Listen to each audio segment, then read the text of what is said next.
Hello and welcome everyone. Wordberry में आप सभी का स्वागत है। आज हम इस वीडियो में कुछ इंग्लिश वर्ड्स के बारे में बात करेंगे। इन शब्दों का मीनिंग जानेंगे और इन्हें कैसे इस्तेमाल करना है वो भी जानेंगे। तो चलिए आगे बढ़ते हैं वीडियो पे। और एक छोटी सी रिक्वेस्ट है, ये हमारा नया चैनल है तो प्लीज़ सब्सक्राइब कीजिएगा ताकि हमारे आगे आने वाले वीडियोस की जानकारी आपको हासिल हो। Thank you. तो चलिए आगे बढ़ते हैं वीडियो पे। आज का पहला शब्द है अप्रोच। ये एक ऐसा इंग्लिश वर्ड है जो सेंटेंस में वर्ब और नाउन दोनों तरह से यूज किए जाते हैं और इनके कई मीनिंग्स होते हैं जो हम आज इस वीडियो में जानेंगे और बहुत गहराई से जानेंगे, क्योंकि ये एक ऐसा शब्द है जो सेंटेंस में अपना मीनिंग चेंज कर लेता है, क्योंकि ये कॉन्टेक्स्ट के ऊपर बनती है और किस सेंटेंस पे कौन सा मीनिंग करते हैं ये हम आगे जानेंगे। तो चलिए आगे बढ़ते हैं। तो वर्ड अप्रोच यहाँ पे हम एज ए वर्ब इसे जानेंगे। तो यहाँ पे आप देख सकते हैं कि get closer to an object, चाहे वो लिविंग हो या नॉन लिविंग। मतलब आप किसी भी चीज़ के पास जा रहे हो, चाहे वो लिविंग थिंग्स हो या नॉन लिविंग, चाहे आप घर के पास जा रहे हो या किसी इंसान के पास जा रहे हो, प्लेस किसी जगह पे जा रहे हो, गोल या अपना कोई मकसद है जिसके पास आप जा रहे हो, आप उसे चेज कर रहे हो, तो भी वो अपना अप्रोच होगा। फ्यूचर इवेंट मतलब आने वाला कोई वक्त होगा, जो इवेंट होगा जो अभी आ रहा है, हमारे पास बहुत नज़दीक आ रहा है, दिन ब दिन वो करीब आता जा रहा है, वो भी होगा अप्रोच। और टाइम मतलब किसी वक्त का करीब आना या किसी वक्त के पास पहुंचना। मतलब कोई आदमी जो अपने 26 साल से 27 साल की उम्र पर पहुंच रहा है तो वो भी अप्रोचिंग 27 ही होगा। तो ये होगा वर्ड अप्रोच का मतलब ऐसे वो वर्ब में इस्तेमाल किए जाते हैं। तो आइए हम एग्जांपल्स देखते हैं। वाइफ और guest have approach the main gate, मतलब बीवी कहते हैं, हस्बैंड से ही कहते होंगे कि हमारे जो मेहमान हैं वो मेन गेट तक पहुंच चुके हैं। तो आइए देखते हैं हस्बैंड क्या कहते हैं। Husband okay we should approach them quickly, हाँ हमें उन तक बहुत जल्द पहुंचना चाहिए। तो यहाँ पे जो मीनिंग्स है, आवर गेस्ट हैव अप्रोच्ड, यहाँ पे अप्रोच का मतलब पहुंच जाना, मतलब गेस्ट जो थे और जो यहाँ पे मेन गेट है, गेस्ट और मेन गेट के बीच जो दूरियां थी वो अब खत्म हो चुकी है, मतलब गेस्ट मेन गेट तक पहुंच चुकी है। तो आप समझ रहे हैं कि यहाँ पे अप्रोच का मीनिंग क्या हुआ। Husband okay we should approach them quickly, मतलब हमें उन तक पहुंचना चाहिए, हमें जल्द उन तक पहुंचना चाहिए। मतलब हमें भी किस दिशा में पहुंचना है, किस दिशा में जाना है, हमारे मेहमान के पास। तो अप्रोच का मतलब यहाँ पे फिजिकली मूवमेंट बताया जा रहा है, फिजिकली आप मूव कर रहे हैं किसी ऑब्जेक्ट की ओर। यहाँ पे जो गेस्ट थे वो गेट तक पहुंच चुके हैं, गेट जो एक नॉन लिविंग ऑब्जेक्ट है, और यहाँ पे जो हस्बैंड वाइफ जा रहे हैं गेस्ट को अप्रोच करने, तो गेस्ट तो लिविंग ऑब्जेक्ट है। तो ऐसा होगा इसका एग्जाम्पल, और आप इन्हें प्रैक्टिस भी कर सकते हैं तरह तरह की कॉन्टेक्स्ट के साथ। और एक एग्जाम्पल देखते हैं। सन मॉम आई नीड वाटर, मतलब यहाँ पे बच्चे मम्मी से पानी मांग रहे हैं। तो मम्मी कहती है approach the table and pick up the glass honey, बेटा जाओ टेबल से ग्लास उठा लो। मतलब यहाँ पे अप्रोच भी फिजिकल मूवमेंट को बता रहा है कि यहाँ पे जो बच्चा है उसे फिजिकली मूव करने को कहा जा रहा है, और किस दिशा में, वो टेबल की दिशा में।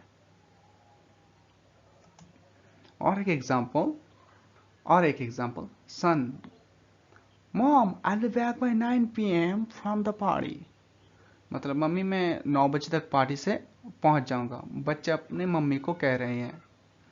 तो मम्मी कहती हैं your exam is approaching son be serious now, मतलब तुम्हारा एग्जाम आ रहा है बेटा, अब तो सीरियस हो जाओ।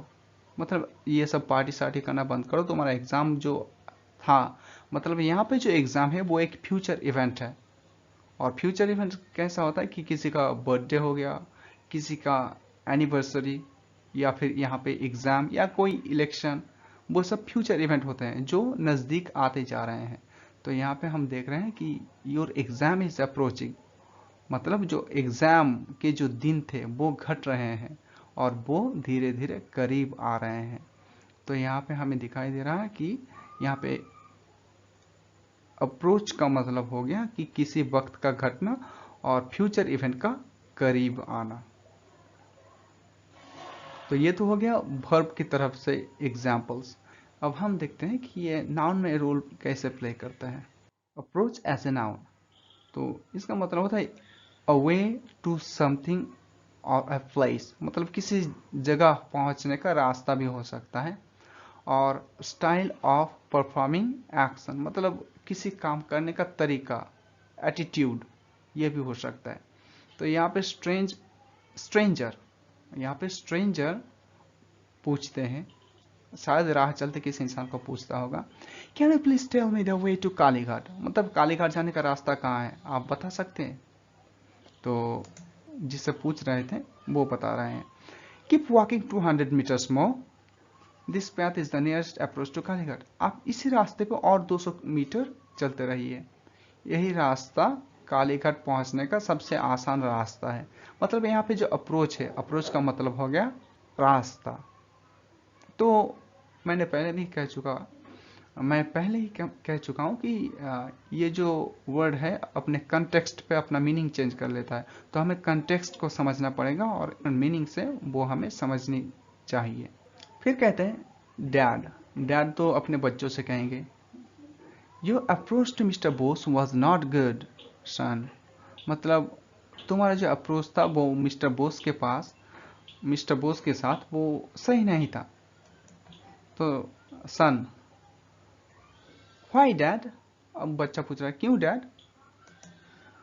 तो डैड कहते हैं, he called me and said that you did not behave well, मतलब तुमने जो उनके साथ बिहेव किया, जो बर्ताव किया वो सही नहीं था।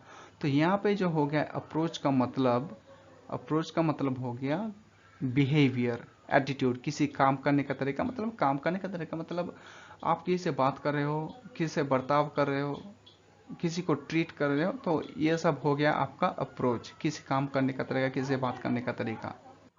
दूसरा शब्द है बोनैंजा। अब बोनैंजा का मतलब क्या होता है, ये एक नाउन है और इसका मतलब होता है अचानक से माला माल बन जाना, मतलब किसी भी सेल में आपको भारी भरकम छूट मिल रही है, तो ये आपके लिए एक बोनैंजा हो गया। मतलब किसान खेती कर रहा है और उसे पानी की बहुत जरूरत है और अचानक से काले बादल मंडरा रहे हैं आसमान पर और भारी बारिश होती है, तो वो जो बारिश थी वो किसान के लिए बोनैंजा हो गई। तो चलिए जानते हैं इसके बारे में। Bonanza as a noun, a great and sudden fortune, मतलब अचानक से मालामाल बन जाना, यही होता है बोनैंजा। तो एग्जांपल्स देखते हैं। मिसेस स्मिता कहते हैं मिसेस दामिनी से, I saw you yesterday near the mall, had you been shopping then, मैंने कल आपको शॉपिंग मॉल के पास देखा, क्या आप शॉपिंग कर रही थी। तो मिसेस दामिनी क्या कहती हैं, मिसेस दामिनी कहती हैं, oh yes it was the last day of winter discount bonanza at the mall yesterday. तो यहाँ पे बोनांजा का मतलब होता है डिस्काउंट की ऑफर, 50% डिस्काउंट या 60% डिस्काउंट, ये तो हम बोनांजा की तरह ही लेते हैं कि भारी भरकम छूट हो गई। तो यहाँ पे डिस्काउंट को बोनांजा बताया गया है। बोनाफाइड, ये एक एडजेक्टिव है। अब बोनाफाइड का मतलब क्या होता है, इसका मतलब होता है रियल, ऑथेंटिक, ओरिजिनल। तो चलिए देखते हैं ये कैसे रोल प्ले करता है एक सेंटेंस में। Word bona fide, something that is real और जेन्युइन, नॉट फेक, मतलब इसमें झूठ मूठ का कोई कारोबार नहीं है, ये ओरिजिनल है। तो एग्जांपल्स कैसे होंगे, इसे सेंटेंस में कैसे तब्दील किया जाए, don't worry, I am here, I will tell you. Mithu, do you know Kabir, मतलब मीठू पूछ रहा है उसके दोस्त से कि डू यू नो कबीर, तुम कबीर को जानते हो। तो आबुल, उसका जो दोस्त था आबुल, वो कहते हैं, yes he is my bona fide friend, हाँ वो मेरा सच्चा दोस्त है। तो यहाँ पे बोनाफाइड का मतलब हो गया सच्चा, रियल फ्रेंड, जो बहुत करीब होते हैं। और देखते हैं, शंभू कहता है, have you heard of the death of mister Prabhakar. मतलब दोस्तों या किसी इंसान से कह रहे हैं कि क्या तुमने मिस्टर प्रभाकर के डेथ के बारे में सुना। पाटिल कहते हैं, yes it's really sad, he was a bona fide lawyer of the city. हाँ, ये बहुत दुख की बात है, वो हमारे शहर के, वो इस शहर के एक सच्चा लॉयर था। मतलब सच्चा लॉयर मतलब कैसा, वो झूठ मूठ की केस नहीं लड़ता और हमेशा सच्चाई के साथ खड़ा हुआ होगा या सच्चाई को साथ देता होगा, और ऐसा करेक्टर को हम कहते हैं बोनाफाइड। तो ये बोनाफाइड लॉयर एक सच्चा लॉयर था। तो आप समझते होंगे कि यहाँ पे कंटेक्स्ट के ऊपर इसका मीनिंग बन रहा है। लीगल, लीगल मतलब होता है कानूनी। लीगल, लीगल एक ऐसा इंग्लिश वर्ड है जो एडजेक्टिव है, और ये भी डिफरेंट रोल्स प्ले करते हैं सेंटेंस में, और कंटेक्स्ट के ऊपर इसका भी मीनिंग बनता है। तो चलिए जानते हैं इसके बारे में। Word legal, allowed by a system to a certain limit, या फिर वैलिड। इसके जो मतलब है, मतलब किसी एक सिस्टम ने एक लिमिट तय किया है कि आप इस हद तक जा सकते हैं, इस हद से पार करेंगे तो वो गलत है। तो यही होता है लीगल। सिस्टम ने जो लिमिट तय किया है वो लिमिट तक ही लीगल है या वैलिड है। मतलब आप देख लो क्रिकेट में, जब एक गेंदबाज गेंद फेंकता है तो उसे लीगल गेंद फेंकनी पड़ती है। मतलब उसे कई रूल्स फॉलो करना पड़ता है कि जो नो बॉल्स के जो लाइंस है वो गेंदबाज नहीं क्रॉस कर सकते, या फिर वाइड गेंद के जो लाइंस है उसके बाहर गेंद नहीं डाल सकते। अगर उसके बाहर गेंद डालेंगे तो या तो वाइड बॉल देंगे, या फिर अगर वो नो बॉल की लाइंस क्रॉस करके, नो बॉल की लाइन क्रॉस करके जो गेंद फेंकेंगे तो उसे वो नो बॉल्स करार देंगे। मतलब वो डिलीवरी लीगल नहीं रहेगी, वो इलीगल बन जाएगी, और इलीगल डिलीवरीज नो बॉल या वाइड बॉल्स करार दिए जाते हैं। तो एग्जांपल्स देखते हैं इसके कि लीगल सेंटेंस में हम कैसे यूज कर सकते हैं।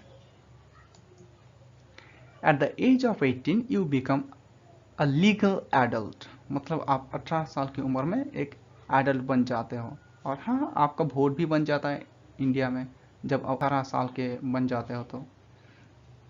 तो यहाँ पे लीगल का मतलब वैलिड हो गया कि हाँ, आपको देश का कानून समर्थन कर रहा है, कि आपको अलाउ कर रहा है कि अब आप 18 ईयर्स के हो चुके हो, आप मतलब आप एक लीगल एडल्ट हो। दूसरा एग्जांपल्स देखते हैं। Marriage of an 18 years old girl is consider legal in India. मतलब एक 18 साल की लड़की की शादी इंडिया में लीगल है, मतलब वैलिड है। अब एक 18 साल की लड़की जब हो जाती है तो उसके पेरेंट्स उसकी शादी करा सकते हैं।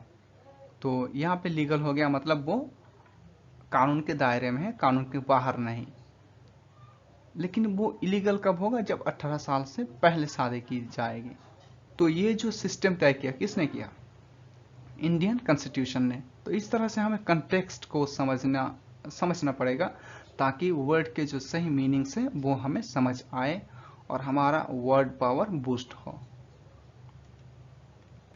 तीसरा एग्जांपल देखते हैं हम। 6 legal deliveries in a row makes an over in cricket.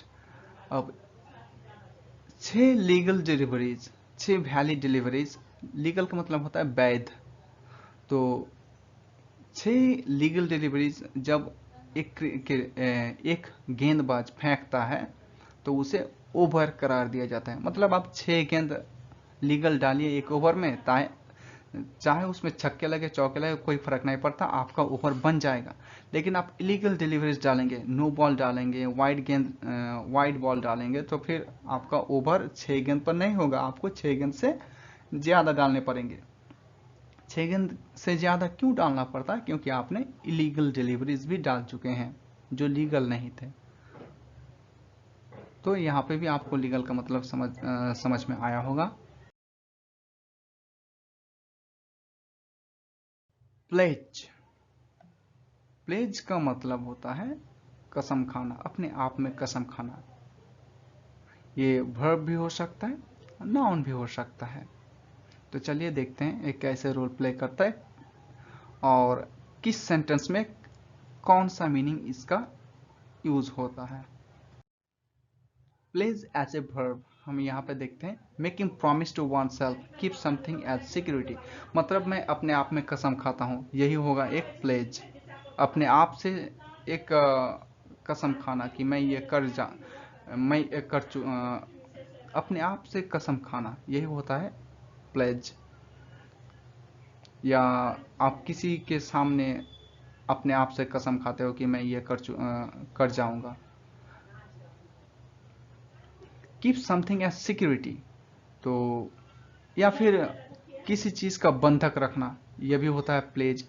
मतलब आप अपने घर गिरवी रख दिया किसी के पास और उसके बदले में आपने उनसे कुछ रुपए ले लिए उधार कि मुझे इतने रुपए चाहिए, आप मेरा घर बंधक रख लीजिए, मेरा घर गिरवी रख लीजिए। तो वो जो बंदा है, वो जो इंसान है जो आपका घर गिरवी रखता है, वो आपका घर प्लेज करता है। मतलब आपने प्लेज किया अपना घर उस बंदे के पास, मतलब बंधक, आपका घर बंधक रह गया और उसके बदले में आपको पैसे मिल रहे हैं। तो यहाँ पे होता है making promise to oneself keep something as security.